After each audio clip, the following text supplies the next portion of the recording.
శుక్లాంబరధరం విష్ణుం శశివర్ణం చతుర్భుజం సన్నవదనం ధ్యాయేత్ సర్వవిఘ్నోపశాంతయే. ఓం గం గణపతయే నమః. ఓం శ్రీమాత్రే నమః. ఓం శ్రీ గురుభ్యో నమః. ఓం శ్రీ మహాసరస్వత్యై నమో నమః. మా ఆది ఆశ్రమం చూస్తున్నట్టు మీ అందరికీ పేరు పేరున నా హృదయపూర్వక నమస్కారాలు. ఇప్పుడు మనం 1 ఆగస్ట్ నుండి 31 ఆగస్టు అంటే 2026 మన సంవత్సరంలో ఉన్నాం కాబట్టి నెల్లాళ్ళు ఈ 1 మంత్ కూడా 12 రాశుల వారికి ఎలా ఉండబోతుందో తెలుసుకుందాం. దానికంటే ముందర ప్లానెటరీ పొజిషన్ గురించి ఒక్క నిమిషం చెప్పుకుందామండి. వృషభ రాశిలో కుజుడు, అలాగే మిథున రాశిలో కుజుడు. మిథున రాశిలో కుజుడు 3వ తారీఖు నుంచి వస్తున్నాడు.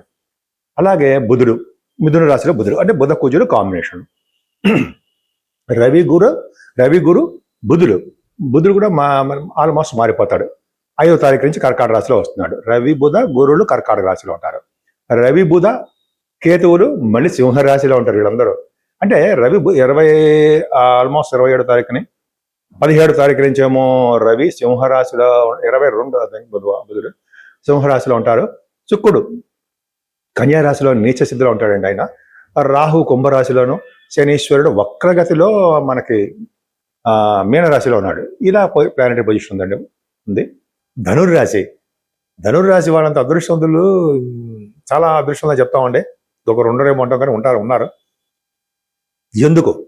ఎందుకంటే 12వ ఇంటి వాడు సప్తమంలో ఉన్నాడు. సరే, మీ రాశికి కుజ దృష్టి ఉంది. వాళ్ళన్న చక్కగా మీరు నేమ్ అండ్ ఫేమ్ రావడము, ఎప్పుడు యాక్టివ్గా, ఆనందంగా, తృప్తిగా, సంతోషంగా మీ పనులు ముందుకెళ్ళిపోతూ ఎదుటి వాళ్ళు సలహాలు ఇస్తూ వాళ్ళని కూడా ముందుకు తీసుకెళ్ళిపోయే శక్తి మీలో ఉంది. ఎదుటి వాళ్ళని పోషించే తత్వం మీలో ఉంది. కాదంటారా? నిజమే. అది నా సొంత కవితం ఎప్పుడు కాదు. సరే, 2nd హౌస్ను కూడా రవి బుధ గురులు కూడా చూస్తున్నారండి. 2nd హౌస్ లార్డ్ 4th భావం ఉన్నాడు. ఖచ్చితంగా ధనురాశి వారు విదేశ పర్యటనలు చేయడానికి రెడీగా ఉండండి. మీరు ఇంకా చాలా కాంబినేషన్ చెప్తాను, మీకు కూడా రెడీగా ఉండాలి. అంటే మీ జాతకాలు రీచార్జ్ ఆధారపడుతుందమ్మా, ఏదో చెప్పించాను కదా, ఓకే సార్ నేను బ్యాగ్ రెడీగా ఉన్నానంటే అది కాదు. మీ జాతకంలో కూడా మీకు రాసిపెట్టి ఉండాలండి. చాలా మంది వెళ్తూ ఉంటారు. ఎందుకంటే 2nd హౌస్ లార్డ్ 4th భావం ఉండండి. ఖచ్చితంగా వాళ్ళకి తండ్రి యొక్క ధనము, తండ్రి గారి యొక్క ఆశీస్సులు, తల్లి గారి ఆశీస్సులు, చదువులో ఆటంకాలు లేకుండా రాణించడము, బాగా డబ్బులు సంపాదించుకోవడము, ధనానికి అడ్డు లేకుండా ఉండడము, ఖచ్చితంగా కష్టపడి సంపాదించిన ధనం నిలవడము జరుగుతుందండి. మీకు ముఖవర్చస్సు పెరుగుతుంది, మాట ధోరణి పెరుగుతుంది, వాక్శుద్ధి పెరుగుతుంది. 3వ భావంలో రాహు ఉన్నాడంటే ఇంకా భుజాల మీద రాహు బాహువుల మీద తిప్పుతాడు. నిజంగా ఇంటికి వచ్చి బాహువుల మీద తిప్పడండి అంటే మీకు మంచి శుభ ఫలితాలు ఎక్కువ ఇస్తాడు. ధైర్యాన్ని, తర్వాత మీ తోబుట్టవులని, ప్రయాణాలందు సుఖాలని, పైగా భూములు, వాహనాలు, ధనము, ఇవన్నీ కూడా 3వ భావంలో ఉన్న రాహు సర్వ శుభాలు ఇస్తాడు. మీ కొడుకులు కూడా అన్ని యోగం కలిగిస్తూ ఉంటాడు. ఎంత బాగుందండి. కానీ శనీశ్వరుడు ఉన్నాడు చూసారా 4వ భావంలో, మరి తప్పు కదా? అవునా? కరెక్టే. తల్లిగారికి బాగుండదు, మీ చదువులో ఆటంకాలు ఏర్పడిపోతూ ఉంటాయి, రైతులకు నష్టాలు వస్తూ ఉంటాయి, సినిమా రంగంలో మ్యూజిక్ రంగంలో ఉన్న వారికి అసలు బాగుండదు, అవకాశాలు తక్కువైపోతూ ఉంటాయి. అలాగా మనం చాలా చెప్పుకుంటూ ఉంటాం. కానీ ఒక అదృష్టం ఉందండి. 4th హౌస్ లార్డ్ 4th హౌస్లో ఉన్నటువంటి శనిని చూస్తున్నాడు. వలన ఆ దోషాలు తగ్గుముఖం పడతాయి. ఎంత బాగుందో. అయినా మీ సంతానం విషయంలో ఏమాత్రం ఇబ్బంది పడరండి, చాలా బాగుంటుంది. ఇంకొక విషయం, ఫారిన్ కంట్రీస్ ఇంత ఒక విషయం తెలుగు గురించి చెప్పా కదా, ఇప్పుడు ఫారిన్ ఇంకొకళ్ళు తీసుకెళ్తున్నారు, మళ్ళీ 2 తీసుకెళ్తున్నారు. ఇద్దరు కదా. 7వ భావంలో కుజ బుధులు ఉంటే వాళ్ళు ఫారిన్ కంట్రీస్ వెళ్తారు. కుజుడు ఉంటే చాలు. 7వ భావాన్ని కాదండి, మిథున రాశిలో కుజుడు ఉన్నాడు కాబట్టి వాళ్ళు ఫారిన్ కంట్రీస్ వెళ్ళడం ఖాయమే. 12వ ఇంటి వాడుగా కుజుడు 7వ భావంలో ఉన్నాడంటే ఇంకా ఖచ్చితమే. అంటే ధనుర్రాశి వాళ్ళు ఫారిన్ కంట్రీస్ వెళ్ళడానికి రెడీగా ఉండాల్సిందే. షూటింగ్లు Richa, business reach, international trading ఉంటుందండి. ఇవన్నీ ఉండడానికి అవకాశాలు ఉన్నాయి. అలాగే కుజ బుధుల కాంబినేషన్ వల్ల 7వ స్థానంలో కేంద్రాధిపత్య దోషం ఉన్నప్పటికీ కూడా భార్య భర్తల యొక్క దాంపత్య జీవితం కానీ వాళ్ళకి బాగుంటుంది. ఖర్చులు అధికంగా ఉంటాయి. ఏదైనా 8వ స్థానం అంటే మీకు రవి బుధ గురులు ఉన్నారు అంటే ఏంటంటే బుధుడు రవి బుధులు అష్టమంలో ఉంటే వాళ్ళు విదేశాల్లో సెటిల్ అవుతారు. కర్కాటక రాశిలో బుధుడు ఉన్నాడంటే విదేశాలు వెళ్తారు ఖచ్చితం. ఇదొక point.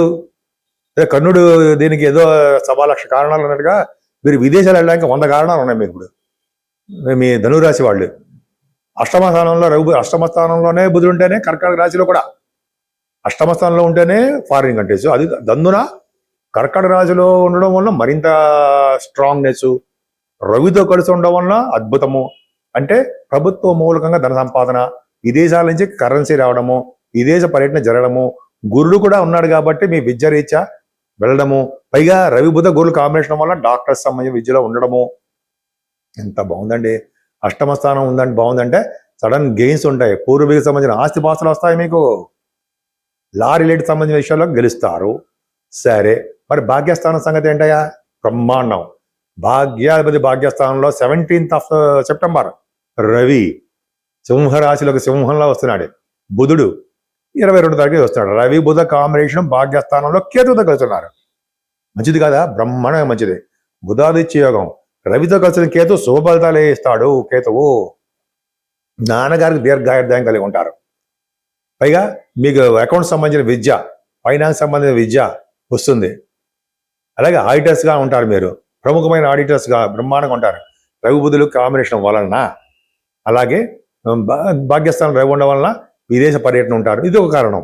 9th house lord, 9th house విదేశాలు. బుధుడు కలిసి ఉన్నాడు 10th హౌస్. భాగ్య రాజ్యాధిపతులు భాగ్యంలో ఇంకేం కావాలి మీకు చెప్పండి. అందుకని 9th హౌస్ లార్డ్ రవి, బుధుడు 10th హౌస్ లార్డ్ వెళ్ళి 9th హౌస్ లార్డ్ భాగ్య రాజ్యాధిపతి కలిసి ఉన్నారు భాగ్యంలో. విశేషమైన ధన సంపాదన, విశేషంగా మీరు చేస్తున్న ఉద్యోగాల్లో ప్రమోషన్స్ వచ్చి తీరతాయి. నేను ఏమాత్రం తప్పు చెప్పను. కేతు కూడా కలిసి ఉన్నాడు కాబట్టి మీరు చేస్తున్నటువంటి వ్యాపారాలు ఇంకోటి ఉందండి, రియల్ ఎస్టేట్ వ్యాపారాలు అద్భుతంగా రణిస్తారు. మీరు అందులో బాగా డబ్బు సంపాదించుకుంటారు. ఏ వ్యాపారం, చిన్న వ్యాపారం చేసినా ధన సంపాదన ఉంటుంది. 10th హౌస్లో శుక్రుడు ఉండిపోయాడు కదా, నీచలో ఉన్నాడు. మీకు మీ రాశికి మంచివాడు కాదు. శుక్రుడికి శని దృష్టి ఉంది 10th హౌస్లో ఉండడం వల్ల ఏమవుతుంది, మీరు చేస్తున్న ఉద్యోగాల్లో ప్రాబ్లమ్స్ వస్తూ ఉంటాయి. ఎందుకంటే 10th హౌస్లో శుక్రుడు నీచలో ఉండడం వలన ప్రాబ్లమ్స్ వస్తూ ఉంటాయి. ప్లస్ మీ అన్నగారికి అక్కగారికి కొద్ది ప్రాబ్లమ్స్ వస్తూ అంటే హెల్త్ ప్రాబ్లమ్స్ వస్తూ ఉంటాయి. పైగా సాఫ్ట్వేర్ రంగ ఉద్యోగస్తులకి ఉద్యోగాల్లో కొద్దిగా భయం ఉండడానికి అవకాశాలు ఉంటాయి. అనేక రకాలుగా మీకు దశమస్థానం అనేది కర్మస్థానం అంత బాగోలేదు. కానీ ఆ కర్మస్థానాధిపతి బుధుడు రవితో కలిసిన విషయం మర్చిపోకూడదు. వలన ఎటువంటి ప్రాబ్లమ్స్ ఉన్నా సరే వాటి నుంచి అధిగమించి మీరు బ్రహ్మాండంగా సక్సెస్ అవుతారు. ముఖ్యంగా రాజకీయ రంగం, పొలిటికల్ రంగంలో పదవులు వస్తాయండి. మంచి పేరు ప్రఖ్యాతులు ఉంటాయి. నేను డాక్టర్ మీ వాటర్ ఆదినారాయణరావు శర్మ అండి. మీరు ప్రతిసారి చెప్తున్నట్టుగానే చెప్పడం జరుగుతుంది. మీరు కానీ, మీ తోబుట్టువులు కానీ, మీ స్నేహితులు కానీ, మీకు తెలిసిన బంధువులు కానీ ఎవరైనా సరే జాతకాలు చెప్పించుకోవాలి అని అనుకుంటే, ఒకసారి నేను మీకు బాగా చెప్పినట్టు అనిపిస్తే మీరు మీ జాతకాలు చెప్పించుకోవాలనుకుంటే మీ date of birth, place of birth, అలాగే మీరు ఎక్కడ పుట్టారు ప్లస్ టైమ్ ఆఫ్ బర్త్ అన్నీ ఉంటాయి కదా. Date of birth, time of birth, place of birth, ఈ 3 ఉండాలండి. ఒకవేళ నేను షూటింగ్లో ఉంటే నాకు మెసేజ్ పెట్టేయండి. కింద నెంబర్ కనిపిస్తుంది కదా, ఆ నెంబర్లో 7075389589 7075389589 ఈ నెంబర్కి మీరు ఫోన్ చేయొచ్చు, నేను లిఫ్ట్ చేస్తాను. లేదా మీరు వాట్సాప్లో మెసేజ్లు పెట్టండి. నేను చెప్పింది మీకు నచ్చితే లైక్ చేయండి, సబ్స్క్రైబ్ చేయండి, షేర్ చేయండి. ఇంకా చెప్పాలంటే మీరు మీ వాస్తు రీత్యా ఏమైనా ప్రాబ్లమ్స్ ఉన్నా, లేకపోతే నా పేరు అంటే మీ పేరు అని అర్థం. మొదటి అక్షరంతో ఏ ఫేస్ కలిసి వస్తుంది, నేను ఏ తూర్పు వైప, పడమర వైప, ఎక్కడ ఏ ఇంట్లో నివాసం ఉంటే నాకు మంచి సంపదలు కలుగుతాయి, అదే అదృష్టం కలుగుతుంది అనేది మీకు డౌట్స్ ఉంటే నాకు ఫోన్ చేయించండి, మెసేజ్ పెట్టచ్చు, ఖచ్చితంగా మీకు రిప్లై ఇస్తాను. సరే, ఇప్పుడు మనం 12 రాసుల వారికి ఆగస్టు నెలలో మనం చెప్పుకున్నామండి ఎలా ఉంటుందనేది. మరి కొద్దో గొప్ప మనం పరిహారాలు చెప్పుకోవాలి కదా. ఈ పరిహారాల్లో ఫస్ట్ పరిహారం సంకటహర గణపతి, వినాయకుడు. ఈ నెలలో 2 సార్లు వస్తున్నాయండి సంకటహర గణపతి. మనం పూజ చేయడం చాలా పవర్ఫుల్. అంటే పౌర్ణమి వెళ్ళినటువంటి చవితి పూట మనం వినాయకుణ్ణి పూజించడమే. ఆయన పూజించడం వల్ల సర్వ కార్యాలు, సకల పనులు, ఐశ్వర్యము, అష్టైశ్వర్యాలు, అలాగే మన కోరిక కార్యసిద్ధి అన్నీ ఆ గణపతి చూసుకుంటాడు. మనకి ఎటువంటి ప్రాబ్లం లేకుండా ఈ నెల మొత్తం కూడా గణపతి ఆరాధనతో సరిపోతుంది. అత్యంత ఇష్టమైనది అమ్మవారికి వరలక్ష్మి వ్రతం. ఈ ఆగస్టు నెలలో శ్రావణ మాసంలో అమ్మవారికి మనం చేస్తాం. మంగళగౌరి అమ్మవారి చేస్తూ ఉంటాం. అలాగే శ్రావణ శుక్రవారం పాటు మనం మీరు ఆడవాళ్ళు చేస్తూ ఉంటారు. సో అమ్మవారిని, లక్ష్మీ అమ్మవారిని పూజించాలని మనం అంటే అందరూ కూడా మనం ఈ నెల మొత్తం కూడా లక్ష్మీ ప్రసన్నత కావాలంటే అమ్మవారి యొక్క పూజలు కలువ పువ్వులతోటి, మల్లె పువ్వులతోటి, ఎర్రని పుష్పాలతోటి అమ్మవారిని పూజించాలి. అలాగే అమ్మవారికి మనం పౌర్ణమి కానీ అమావాస్య పూట కానీ మీకు ఇప్పుడు వీరుంటప్పుడు హోమం చేయించుకోవాలండి. హోమం చేయించుకోవడం వలన అంటే మనం మంచి యోగాలు కలగడము, చండీ హోమం ఉంటాం కదా, ఆ హోమాలు కానీ, అంటే అభిషేకాలు కానీ, కుంకుమ పూజలు కానీ, మనకి ఏది తోస్తే అది అమ్మవారు మనకి రాసిపెట్టే, భగవంతుడు ఏది రాసిపెట్టే అది చేయడం వలన, శనీశ్వరుడు వలన, మిగతా గ్రహాలు రాహుకేతుల వలన దోషాలు చక్కగా పరిహారం అవ్వడానికి అవకాశాలు ఎక్కువ ఉన్నాయి.